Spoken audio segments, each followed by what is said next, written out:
So a lot of people are double booking these days, quite often. I'm seeing a lot of comments about double booking. How do I prevent double booking? How does that work? So this video is actually about uh, how to avoid double booking. Now, guys, if you don't know who I am, I'm Z from Build a Business You Love. I'm not feeling good today. I'm under the weather, but I'm gonna still do this video. The show must go on, right? So this particular video is about preventing double booking situations. Not necessarily how to get out of them, but just to prevent them altogether. In my course, I actually have a section called When Things Go Wrong and how to deal with double booking situations, how to prevent double booking situations, even an email scripts on what to do and how to kind of get out of it, and ensure your customer is still happy without getting a bad review, because that can happen. If you double book, right? That can happen for sure. But just the basics of how you can get out of that particular situation, because it happens. We're human, right? But you got to take the human out of it. That's the key, right? So like I said, if you don't know who I am, I'm Z of Build a Business You Love. I am a small business startup strategist, and I also am a event space mentor and coach, and I teach people how to start their event spaces and how to manage their event spaces if they already have an event space and they find themselves stuck in certain situations, right? I do have a course out, so be sure to check that out. Link in bio somewhere, right? Be sure to check that out, and it's a great course. But let's answer this question, okay? The first thing is I'm going to give you 3 ways to avoid this, okay?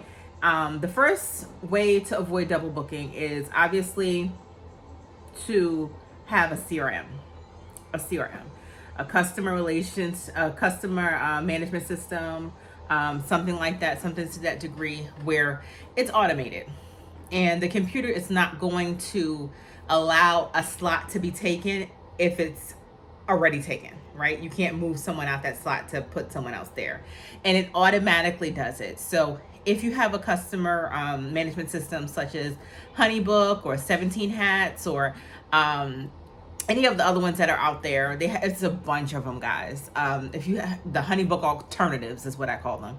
So if you have any of those and they're set up correctly, then that double booking situation shouldn't happen. Okay, if not, then it's probably not set up correctly, and you probably need to go back to the drawing board. But make sure that you test these things out. The testing is very important.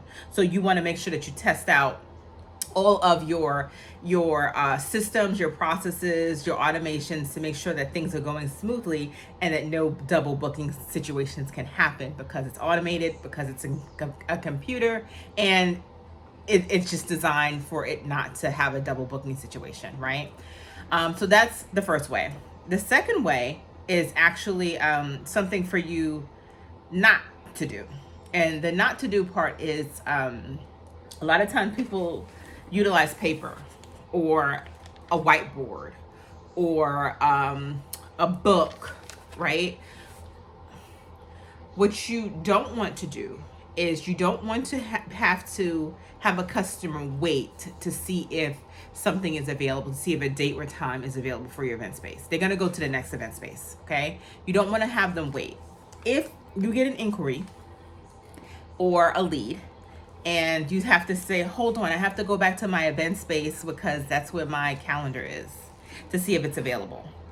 Or hold on, I have to get back to my desk. I'll be at my desk later on today or early tomorrow to let you know if it's available.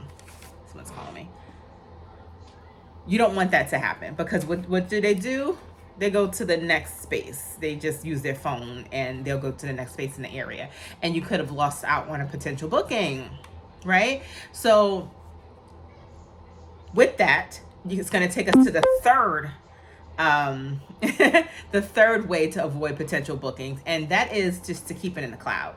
And what I mean by that is whatever systems you use, it needs to be cloud-based. So if it's a calendar-based system, say if you're just using something as simple as a Google Calendar,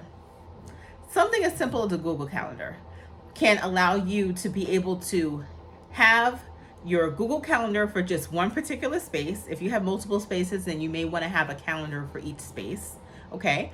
And this way you can look, someone can give you a lead or you'll receive a lead. Hey, is this available? You go to your phone, you go to your Google Calendar, and you can see if it's available right on the fly because it's in the cloud. The information is in the cloud. It's stored in the cloud. You don't have to actually go back to your office or to your whiteboard or even look in your planner, right, to see if it's available or not. Now, I like the idea of having the cloud, because for people who, and I'm a realist, let's be real, obviously the CRM option is the best option, right? But for people who maybe don't want to learn deal with the learning curve of the CRM process, or maybe you can't afford the CRM right now because you're just getting started, or maybe you just don't want to have a CRM, okay? This is something that you would want to do. Maybe you just want to keep it in the a Google Calendar. You can do that. But here's the thing with that. Because it's not automated, if someone books, you have to put it in the calendars to say, hey, this date is no longer available. This time is no longer available. If you don't do that, the system is null and void. It's only as good as the information that you put into it because it can't do it automatically. Okay. So you have to figure out what your capabilities are, what works for you as a business owner. Because if you don't do it, then you could possibly hire someone else to set up your Honeybook or your CRM if you don't want to set it up yourself, right? Because obviously that's going to be the best option. But if you can't do that, if you don't want to do that, then you want to get yourself a cloud-based calendar. That way you can be able to keep up with the bookings, keep up with the days that's available, right? And keep up with all that you have going on in your space. You could even utilize this calendar for your rentals as well, for your throne chair rentals, your love seats. Maybe you have letters or whatever it is, lights, packages. That can work for that as well. Okay, so I'm Z from Build a Business You Love. Don't forget to subscribe to my channel if you are enjoying my videos. I'd appreciate it. And leave a comment below so you can tell me the best way that you've avoided double booking situations. Okay, talk to you guys later.